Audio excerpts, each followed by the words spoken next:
There's no signage showing pedestrian crossing or approaching. And with just a few days until school starts in Buffalo, a Buffalo neighbor is calling on city officials to make the streets safer on the west side. After a child's death, people living near Jersey and Busti Avenue have pushed for crosswalks and better signage along that street. News 4's Shannon Smith tells us why nothing has changed. Shannon?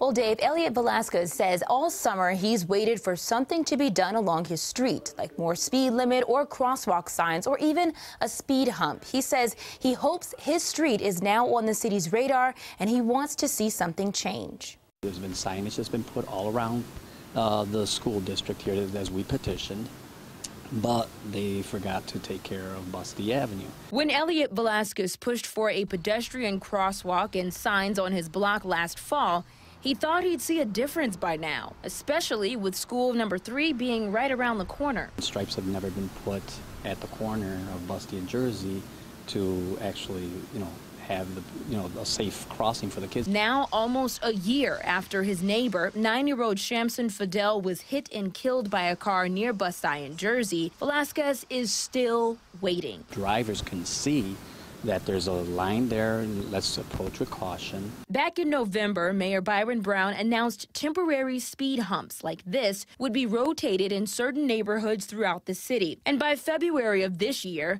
Velasquez says he thought Busti in Jersey would be one of them. He says the mayor's impact team came out a few weeks ago to visit the area. Well, what happened to our block? I knew it was going to be only temporary, but we never seen it. Velasquez says he was told the city only has a limited number of these speed humps. A city spokesperson says speed humps are put in areas across the city for 2 to 3 weeks, along with speed traffic signs and a police presence. And with school starting this week, Velasquez says in the meantime, something else could help slow drivers down. At least get the stripes on the street done.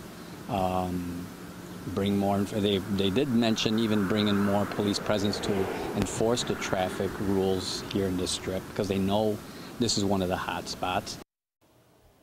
A city spokesperson says he isn't aware of plans for crosswalks on Busti, and he couldn't say if the speed humps had been rotated in this particular neighborhood. But he tells me typically if speeding continues to be a problem in any of these areas, then the speed humps could stay on the streets longer. Shannon Smith, News 4.